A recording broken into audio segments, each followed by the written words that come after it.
ফরিদপুর মধুখালী উপজেলার Lakshmandia rail crossing এ যে দুর্ঘটনা ঘটেছিল সেখানে কিন্তু মানুষ ব্লক করে রেখেছে। জীবনের নির্মমতা বোঝা বড়ই কঠিন।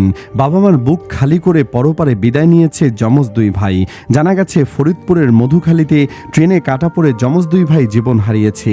স্থানীয় ও রেল সূত্রে জানা যায় দুপুর 1:30টায় কালুকালী ভাটিয়াপাড়া মেইল ট্রেনটি মধুখালী থেকে ভাটিয়াপাড়ার উদ্দেশ্যে ছেড়ে যায়। মধুখালী স্টেশন থেকে কিছু দূর গেলে উপজেলার নপাড়া ইউনিয়নের লক্ষণদিয়া গ্রামের আকাশ শেখের যমজ ছেলে তাহমিদ ও তাইদ রেললাইনে খেলা করছিল। ঘটনাস্থলে ট্রেন পৌঁছালে খেলায় এতই মগ্ন ছিল যে ট্রেনের উপস্থিতি টের পায়নি তারা, যে কারণে ঘটনাস্থলে ট্রেনে কাটা পড়ে যমজ সহোদর জীবন হারিয়েছে। মধুখালী স্টেশন মাস্টার মোহাম্মদ কাউসার মাহমুদকে তার মোবাইলে যোগাযোগ করলে তিনি জানান তারা রেললাইনে খেলা করছিল। ওরা ট্রেনের শব্দ বা হুইসেল কিছুই টের পায় নাই, যে কারণে অনাকাঙ্ক্ষিত ঘটনাটি ঘটেছে। পরিবার একটু সচেতন হলে হয়তো এই অনাকাঙ্ক্ষিত ঘটনা এড়ানো সম্ভব হতো। রেল পুলিশ ঘটনাস্থলে অবস্থান করছেন, তদন্ত করে আইন অনুযায়ী প্রয়োজনীয় ব্যবস্থা গ্রহণ করবেন। এদিকে চুয়াডাঙ্গা সদর উপজেলার মমিনপুর এলাকায় ট্রেনে কাটা পড়ে রমজান আলী নামে এক ইমামের জীবন শেষ হয়েছে।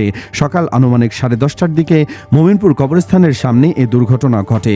রমজান আলী চুয়াডাঙ্গার আলমডাঙ্গা উপজেলার জিহালা ইউনিয়নের বেদবাড়িয়া গ্রামের বাসিন্দা এবং মৃত মুরাদ আলীর ছেলে। তিনি স্থানীয় একটি মসজিদের ইমাম হিসাবে দায়িত্ব পালন করছিলেন। স্থানীয় সূত্রে জানা যায় রাজশাহী থেকে ছেড়ে আসা খুলনাগামী আন্তনগর সাগরদাড়ি এক্সপ্রেস ট্রেনটি ঘটনাস্থল অতিক্রম করার সময় রমজান আলী অসাবধানতা বশত ট্রেনের নিচে কাটা পড়ে যান।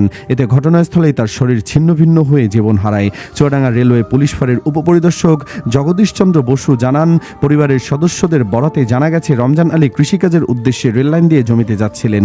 এ সময় অসাবধানতা বশত ট্রেনের নিচে পড়ে ঘটনাস্থলেই তার জীবন শেষ হয়। সুরতহাল প্রতিবেদন প্রস্তুত শেষে ময়নাতদন্ত ছাড়াই মরদেহ পরিবারের কাছে হস্তান্তরের প্রক্রিয়া চলছে। দর্শক, আমাদের দেশের মানুষ অসচেতন, যার ফলে প্রতিদিন ট্রেনের ধাক্কায় জীবন হারাচ্ছে অসংখ্য মানুষ। আমরা যদি সচেতন না হই তাহলে এ ধরনের ঘটনা কোনোদিনই বন্ধ হবে না। সবার আগে আমাদের সচেতন হতে হবে। দর্শক, আপনিও কি মনে করেন? কমেন্টে হ্যাঁ অথবা না লিখে জানিয়ে দিন আপনার মূল্যবান মতামত। ধন্যবাদ।